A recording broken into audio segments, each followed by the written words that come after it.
Gálatas capítulo 2, versículos del 15 al 21. Vamos a ver cómo el apóstol Pablo predica el evangelio al apóstol Pedro. Y eso es interesante, ¿no? El nuevo enseñándole al que ya lleva un tiempo en el ministerio. Dice así a partir del versículo 15. Tú y yo somos judíos de nacimiento, no somos pecadores como los gentiles. Sin embargo, sabemos que una persona es declarada justa ante Dios por la fe en Jesucristo y no por la obediencia a la ley. Y nosotros hemos creído en Cristo Jesús para poder ser declarados justos ante Dios por causa de nuestra fe en Cristo y no porque hayamos obedecido la ley. Pues nadie jamás será declarado justo ante Dios mediante la obediencia de la ley. Pero supongamos que intentamos ser declarados justos ante Dios por medio de la fe en Cristo y luego se nos declara culpables por haber abandonado la ley. ¿Acaso esto quiere decir que Cristo nos ha llevado al pecado? Por supuesto que no. Más bien, soy un pecador si vuelvo a construir el viejo sistema de la ley que ya eché abajo. Pues cuando intenté obedecer la ley misma me condenó. Así que morí a la ley, es decir, dejé de intentar cumplir todas sus exigencias, a fin de vivir para Dios. Mi antiguo yo ha sido crucificado con Cristo, ya no vivo yo, sino que Cristo vive en mí. Así que vivo en este cuerpo terrenal, confiando en el Hijo de Dios, quien me amó y se entregó a sí mismo por mí. Yo no tomo la gracia de Dios como algo sin sentido, pues si cumplir la ley pudiera hacernos justos ante Dios, entonces no habría sido necesario que Cristo muriera. Pues hermanos, al leer estos últimos versículos del capítulo 2, surge una clara cuestión. Los versículos del 15 al 21 que acabo de leer ¿forman parte de la reprensión pública del apóstol Pablo hacia el apóstol Pedro, que fue lo que vimos el domingo pasado? ¿O Pablo se está dirigiendo a partir de este versículo 15 a los Gálatas? Algunos traductores biblistas sostienen que la cita de Pablo se extiende hasta el versículo 14, otros hasta el versículo 16 y otros hasta el versículo 21, es decir, todo el capítulo 2. Como os he dicho el domingo pasado, Pablo reprendió públicamente a Pedro en Antioquía por su hipocresía. Se comportaba de una forma estando con los judíos y de otra con los gentiles. Y el apóstol Pablo, en esta carta a los Gálatas, está recordando lo que sucedió en ese momento e incluso lo que le dijo. Entonces la pregunta es, ¿dónde termina la cita? ¿Termina en el versículo 14, sigue hasta el 16 o es todo el capítulo 2? Debido a que muy probablemente en las iglesias de Galacia no solo habría judíos, sino que también habrían gentiles, es bastante posible que los versículos siguientes al 15 formen parte de la reprensión que dio Pablo a Pedro, pues dice en algunas versiones, versículo 15, nosotros judíos por naturaleza. Y la Nueva Traducción Viviente lo hace más directo aún, traduciendo, tú y yo somos judíos de nacimiento. Lo que hace que tome estos versículos también, ¿verdad?, una dirección más personal entre tú, Pedro, y yo, Pablo, en efecto, somos judíos por naturaleza. No tendría sentido que a partir de aquí Pablo se esté dirigiendo a los Gálatas, porque como os he dicho, en las iglesias de Galacia, que eran al menos 4, Iconio, Listra, Derbe y Antioquía de Pisidia, pues habrían tanto judíos como gentiles. Así que, desde luego, si aceptamos la teoría de que todos estos versículos también estaban siendo dirigidos a Pedro en medio de esa reprensión pública por su hipocresía, resulta llamativo que el apóstol Pablo le predique el evangelio al apóstol Pedro. Pues Pedro ya tenía bastante experiencia en el ministerio, pero a veces como bien sabemos, las situaciones personales y los agentes externos nos pueden desviar del camino, independientemente de que creas en Jesús hace 40 años, o seas pastor, o seas de una familia pues muy, muy extensa, que lleva muchas generaciones siendo creyentes. Todo eso da igual. Hay veces que puedes tener muchos años en el Señor, muchos años de convertido, y necesitar recordar lo más elemental del Evangelio. Al menos eso es lo que percibo yo al interpretar que estos versículos de Pablo también estaban dirigidos a Pedro. Sin lugar a duda, ya sabemos, y lo seguiremos viendo en otras cartas, el asunto de los judaizantes había realizado mucha meña, mucho daño en las iglesias desde muy temprano en el tiempo. Y un comportamiento inadecuado del apóstol Pedro, como vimos el domingo pasado, solo generaba más apoyo y aceptación social a esas ideas cerradas de estos judíos celosos de la ley, que aceptaban que sí, que la salvación se puede obtener en Cristo Jesús, pero todavía hay que guardar las costumbres judías y por tanto los nuevos conversos, los gentiles, debían también de cumplir esas costumbres, esas tradiciones. Vimos también que Pedro, en el concilio en Jerusalén, reconoció que ni siquiera ellos mismos fueron capaces, como judíos, de cumplir las costumbres judías. Así que, ¿cómo vamos a imponer estas normas a los gentiles? Sin embargo, estando en Antioquía, debido a la presión social, al ver que habían judíos enviados por Santiago, el hermano de Jesús, Pedro decidió comportarse de una forma diferente cuando ellos estaban presentes respecto a los gentiles. Qué pena ver que durante todos los siglos posteriores, en muchos casos, se impuso la tradición y las costumbres por encima del amor y la gracia de Dios. Incluso hoy en día en algunas iglesias evangélicas se observa estas actitudes. Comunidades donde ciertas familias, ciertos pastores, ciertos apellidos, ciertas denominaciones o ciertos ritos buscan imponerse por encima de todos, creyendo que la iglesia les pertenece a ciertos hermanos más que a otros, cuando en verdad pues la iglesia le pertenece solamente a Dios. Y Pedro no se estaba dando cuenta de esto con su actitud. No se estaba dando cuenta que al tener temor de los judíos más celosos de la ley, los estaba tratando como creyentes de primera clase. Y los gentiles eran creyentes de segunda clase. Que cuando ya se convertían más conservadores, guardando las costumbres y demás, ya podríamos decir que eran los creyentes de primera clase. Pero dentro de la iglesia no hay creyentes ni de primera, ni de segunda, ni de tercera, ni de nada. Todos somos hijos de Dios. Y por tanto no hay esas diferencias.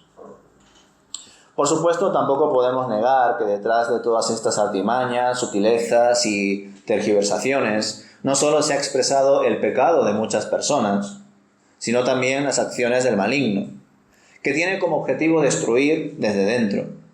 Como dice el dicho, divide y vencerás. O como diría Jesús, ¿qué casa que esté dividida contra sí misma puede prosperar? Gracias a Dios, el Espíritu le dio sabiduría a Pablo para detectar estas intromisiones en medio de la obra misionera. Y su exhortación pública no solo tuvo repercusión, como vimos la otra vez, sobre Pedro, sino también sobre los presentes. Porque habían varias personas que al ver el comportamiento de Pedro se comportaban igual que él. Y entre ellos, Bernabé, el cual no solamente ya era el amigo, el compañero de Pablo, sino que ya había realizado todo un primer viaje misionero con él. Y aún así cayó en la trampa. Como podríamos considerar, aquí no solamente aprendieron Bernabé, Pedro, los gentiles y en general los presentes que estuviesen en Antioquía, sino que también, como es obvio, aquí aprendieron los gálatas. Con esta carta aprendieron la lección los hermanos de Listra, Derbe, Iconio y Antioquía de Pisidia. Y podríamos decir que también el resto de las iglesias, se supone, porque gracias a la tradición, gracias a que se han salvaguardado las Escrituras, pues a lo largo de la historia de la iglesia, se ha podido en mayor o menor medida, dependiendo de la comunidad que consideremos, acceder a la Biblia. Así que esta lección pública que nos dio el apóstol Pablo hacia Pedro tuvo una gran repercusión en la historia, no solamente en ese contexto al propio Pedro, no solamente a los que estaban allí presentes, ya no solamente a los Gálatas, sino que a toda la iglesia. Debemos de examinar nuestro corazón. Debemos de entender cómo afectan nuestras palabras y nuestros actos a las personas que nos rodean. Buscando primero agradar a Dios, no agradar a la gente. Esa es la maravillosa lección que hay aquí. Así que, como digo, esto ha marcado un precedente a la hora de identificar otras imposiciones legalistas o manipulaciones del Evangelio con el fin de adaptarlo al pensamiento de ciertos grupos religiosos supuestamente cristianos. Ciertamente, al leer el mensaje que comparte Pablo en estos versículos de Gálatas 2, nos resulta elemental su contenido. Ciertamente es el Evangelio, pero es de una forma muy sencilla, muy simple, ¿no? Pero aunque sea elemental, su afirmación conlleva grandes implicaciones. Si nuestra fe está depositada en Cristo y no en nosotros, ni en las obras que podemos hacer, eso significa que no vivimos bajo nuestros propios criterios, sino que vivimos bajo la dirección del Espíritu de Dios. Pues nadie puede declararse justo por sí mismo, sino que somos justificados porque estamos en Cristo Jesús. Por tanto, el punto de mira está en Él, no en nosotros. Ya no hay yo, ahora es Él en mí. Ahora bien, el apóstol Pablo también enseña el vínculo entre la ley y el Evangelio de Cristo. Por supuesto que seguir el Evangelio de Dios no nos va a llevar a incumplir la ley. El propio Jesús así lo enseña, ¿verdad? Pero si por alguna razón eso se diese, habla de forma hipotética, claro. Indudablemente la culpa no puede ser de Cristo, sino de la persona que pone la mira en la ley y la incumple.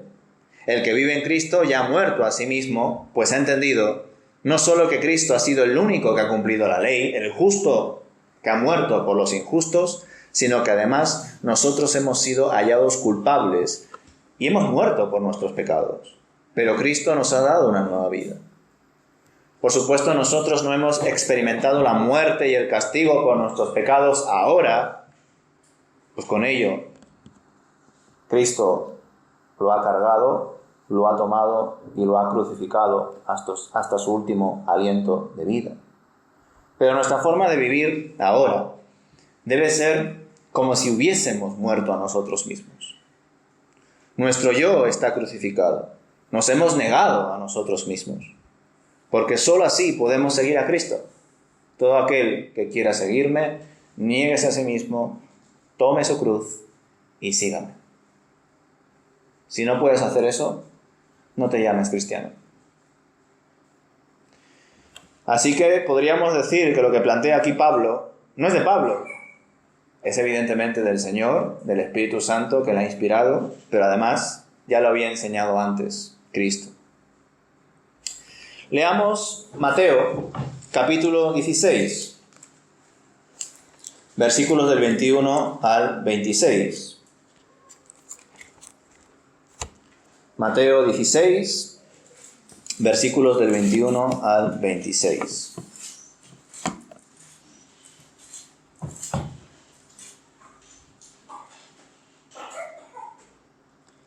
A partir de entonces, Jesús empezó a decir claramente a sus discípulos que era necesario que fuera a Jerusalén y que sufriría muchas cosas terribles a manos de los ancianos, de los principales sacerdotes y de los maestros de la ley religiosa. Lo matarían, pero al tercer día resucitaría.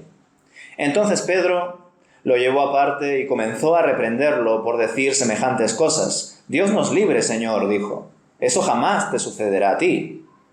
Jesús se dirigió a Pedro y le dijo: «Aléjate de mí, Satanás. Representas una trampa peligrosa para mí. Ves las cosas solamente desde el punto de vista humano, no desde el punto de vista de Dios». Luego Jesús dijo a sus discípulos: «Si alguno de ustedes quiere ser mi seguidor, tiene que abandonar su propia manera de vivir, tomar su cruz y seguirme.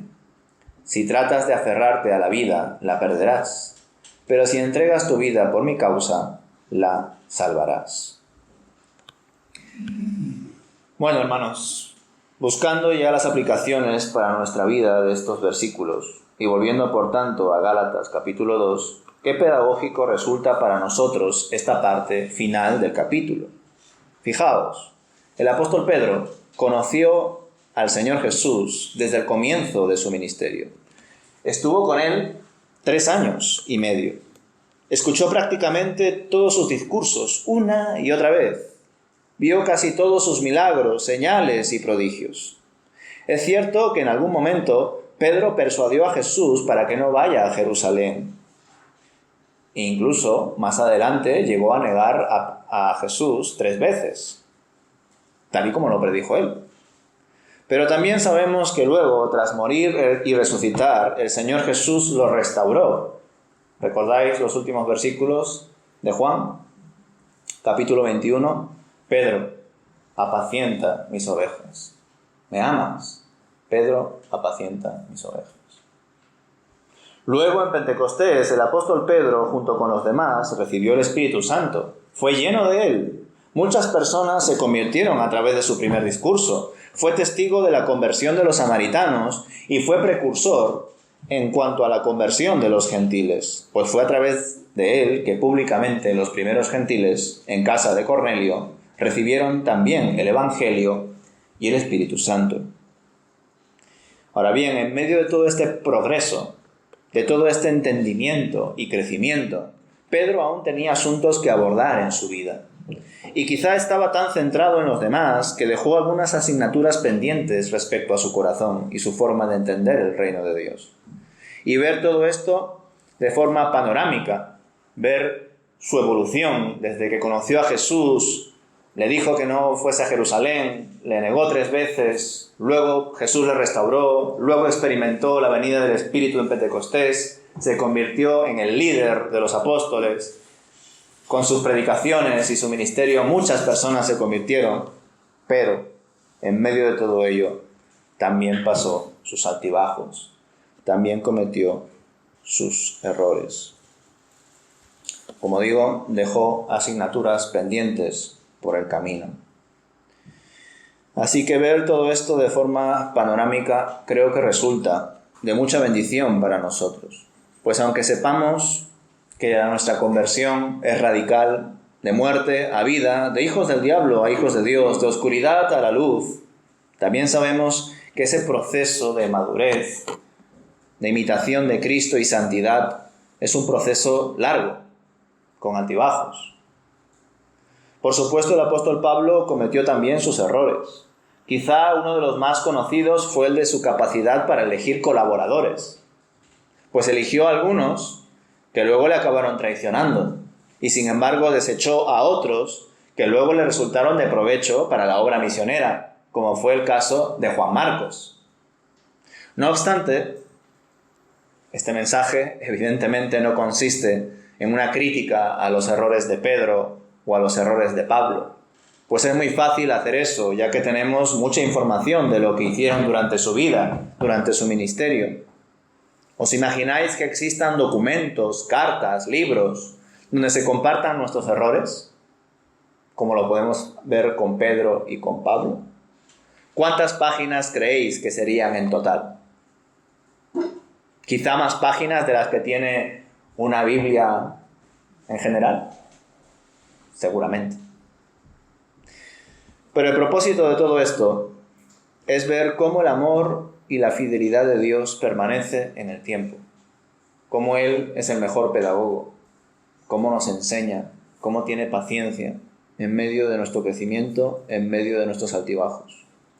Si de nosotros dependiera la obra redentora de Dios, desde el minuto 1 hubiese fracasado. Porque no somos capaces ni de salvarnos a nosotros mismos. Todo lo contrario, hemos muerto por nuestros delitos y pecados. Pero hemos vuelto a nacer en Cristo, por la gracia de Dios. Y ahora se entiende que lo que hemos recibido de gracia, debemos darlo de gracia. Que eso es lo que no entendieron los judíos, que aparentemente se habían convertido, pero querían que los gentiles también guarden las costumbres judías, costumbres que ni ellos mismos podían guardar. Por tanto, quizá pues no habrían experimentado de verdad la gracia de Dios. Evidentemente, eso solamente el Señor lo sabe. Es Él el que ve el corazón. Pues nosotros debemos de entender que si verdaderamente hemos recibido la fe de Dios, su espíritu de vida, pues debemos de compartirlo con los demás y hacerlo de forma gratuita, pero responsable, porque como dije en el estudio bíblico, la gracia de Dios es gratuita, pero no es barata. Y no es barata porque necesitó la sangre de Cristo. Así que la gracia de Dios merece respeto, merece diligencia y responsabilidad. No somos nosotros los protagonistas, está más que claro, sino Cristo. Ya no vivimos nosotros, sino que ahora vive Cristo en nosotros. Así que ese afán por ser el centro de nuestras vidas, los dueños de nuestro destino, los capitanes de nuestras naves, todo ese afán, pues ha quedado atrás. Es absurdo, no tiene sentido, es ridículo. Se supone que un creyente ha muerto a ello. Nos estamos negando a nosotros mismos para que sea Cristo el que vive en nosotros. Así que, ¿qué insolencia podría ser que como creyentes queramos gestionar nuestra vida a nuestra manera y decir, tú eres el Señor? Porque es absurdo. No puedes ser tú el dueño de tu vida y luego ir por ahí diciendo, pero el Señor es el que está arriba.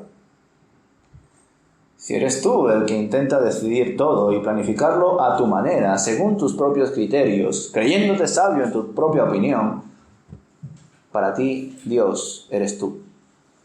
Pero si verdaderamente crees que Dios es Dios, que Cristo es el Señor, pues vas a buscar y a esperar que sea Él quien te diga lo que debes hacer.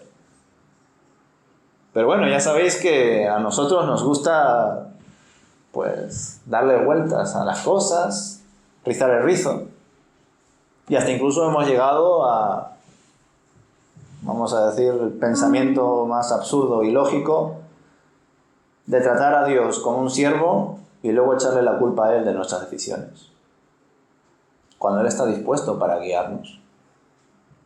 Cuando Él está ahí para amarnos. Pero a veces no queremos escucharle a Él. Preferimos escuchar otras voces. La nuestra, la de una persona que ha tenido éxito en la vida, la de algún familiar o amigo que parece que es de fiar. No somos de fiar ni siquiera nosotros mismos, para nosotros mismos. ¿Cómo fiarnos de otros? Solamente nos podemos fiar de Cristo. Solo podemos entender que en Cristo hay vida eterna. Que en nosotros solo hay muerte. Por eso es bueno que nos neguemos a nosotros mismos. Que ya no viva yo, sino que viva Cristo en mí. Que ya no haya yo en la frase, sino Cristo. ¿Y cómo no querer eso, hermanos? ¿Cómo no querer dejar atrás nuestra miseria para que sea la gloria de Cristo la que se manifieste en nosotros? Aquel que no desea ese intercambio, pues tiene una ceguera espiritual, como vimos en el estudio bíblico. Ha sido cegado por el Dios de este mundo. No es capaz de ver su propia miseria, que incluso las mejores promesas que pueda obtener en esta vida, los mejores resultados en todas las áreas de su vida, no valen para nada comparado con la eternidad. O como diría Jesús, ¿de qué vale que ganes el mundo si pierdes tu alma? ¿Dónde está puesta tu esperanza? Y desde luego tener la esperanza puesta en Cristo no debe ser un desprecio de esta vida ni de este mundo. Todo lo contrario, nos ayuda a valorar y considerar esta vida y este mundo tal y como debe ser considerado y valorado. Ser creyente no es convertirse en un monje, ya os lo he dicho varias veces. No es fustigarse de la espalda. no es, otra vez repitiendo la misma historia, poner cargas sobre mí y sobre otros cuando yo mismo me doy cuenta que no las puedo llevar. Es otra vez judaizar. Solo que quizá ahora ya no son costumbres tradicionales judías, sino que son costumbres del iluminado de turno, o el predicador de turno, pastor de turno, o hermano que se cree influyente de turno, o lo que sea. Cada uno con su ego. Pero no hay ego en la vida cristiana. No debe haber yo. El yo y Dios son incompatibles. Solo Cristo.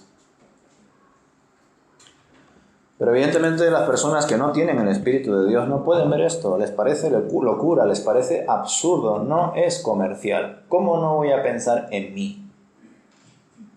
¿Cómo no voy a decir yo? ¿Cómo voy a vivir de cara a la muerte? Sin embargo, un creyente, ya no vivo yo, vive Cristo en mí. La muerte es Cristo crucificado, muerto por mí y yo junto con Él. Un creyente no puede vivir de espaldas a la muerte, vive de cara a la muerte. Y sabe además que aún con la esperanza de la vida eterna, a no ser que el Señor vuelva, le espera la muerte física. Pero lo que no le espera es la segunda muerte, que es la muerte más horrible que puede experimentar una persona que ha sido creada a imagen y semejanza de Dios y que le espera una eternidad lejos de Él. Ese es el mayor sufrimiento. No un hombre de rojo dándote con un tenedor, o fuegos y cosas por el estilo, como el imaginario humano ha hecho, ¿verdad? O ha planteado. El mayor sufrimiento es estar lejos de nuestro Creador. Solo que ahora hay muchas personas que no sufren para nada, incluso creen que disfrutan, pero porque han sido engañados por el Dios de este mundo. Y se sienten, pues, geniales en medio de lo que han conseguido. Cada uno según su afán. Dinero, fama, drogas, sexo, lo que cada uno haya querido. O incluso todo quiero. Pero ¿de qué vale que ganes todo, que lo consigas todo, si pierdes tu alma? No vale de nada. Has decidido todo un destino eterno en una vida promedio de ¿cuánto? 85, 90 años, 100, menos. Así lo ha querido Dios, hermanos. En pocos años se decide nuestro destino. Aunque en verdad Dios ya lo sabe. Dios ya sabe quiénes van a estar con Él y quiénes van a estar lejos de Él. Pero por ahora todavía hay tiempo. Qué bueno saber. Yo creo que es una cura de humildad, una gran exhortación para nosotros, ver cómo el apóstol Pedro, después de todo lo que ha hecho, de todo lo que ha visto, se equivocó. Pensadlo, poneos en el lugar de Pedro. Imaginaos que hubieseis tenido la oportunidad de conocer a Jesús durante todo su ministerio, haber escuchado de su boca todo lo que leemos aquí en los evangelios, haber visto sus milagros, sus señales y sus prodigios, incluso haber sido canal de su redención, y luego cometer un error tan fuerte como buscar agradar a unas personas despreciando a otras. Cuando es la esencia de los mandamientos, ¿verdad? Ama al Señor con todo tu corazón, con toda tu mente, con toda tu alma, con todo. Y al prójimo como a ti mismo. Las dos se sostienen. No puedes decir yo amo a Dios y no amar al prójimo. Y no puedes decir no, pero es que yo sí amo al prójimo, pero no amas a Dios. Porque ambos pilares están conectados. Así que qué bueno saber estos errores, porque nos ayudan a entender que por más y más años que tengamos en el Señor, por más y más experiencia que hayas tenido predicando o presidiendo, cantando, sirviendo en la iglesia, por más títulos teológicos que tengas, te puedes equivocar. Y de hecho te equivocas. Pero por la gracia de Dios seguimos adelante. Por la gracia de Dios vamos aprendiendo. Vamos continuando hacia la meta, que es Cristo. Así que, hermanos, gracias al Señor, Dios hace posible lo imposible. Porque es imposible para nosotros mismos ser hijos de Dios. Pero Él nos ha dado ese privilegio. Y nos ha dado la oportunidad de compartir esa fe, ese evangelio a otros, para que también sean hijos de Dios, según su voluntad. Dios está con nosotros y desea vivir en nosotros. Así que si nosotros queremos lo mismo, pues hay que ratificarlo cada día que nos levantemos de la cama. Porque esto es una lucha diaria. Hay de aquel que piense que pueda resistir y seguir adelante con sus fuerzas, porque todo esto solo se puede conseguir en las fuerzas de Dios. Así que desde luego que hay hermanos aquí que tienen muchos años en el Señor, otros quizá no tanto. Por otro lado, también es cierto que no es lo mismo pues tener muchos años en el Señor y ser muy diligente semana a semana en tu vida con el Señor, a llevar muchos años en el Señor y acordarte de Él una vez al mes. Por ejemplo, cuando participas de la cena del Señor. Al igual que no es lo mismo la relación que has podido formar con un compañero de trabajo o de estudios, que le ves todos los días y que incluso tomas el café con él todos los días, que con aquel familiar, amigo, compañero de trabajo que le ves solamente una vez al año. Y sin embargo, con ambos puedes decir: a esa persona la conozco hace 30 años, pero no es lo mismo los 30 años con ese compañero de trabajo que esos otros 30 años con ese compañero o amigo o familiar que no le ves casi nunca.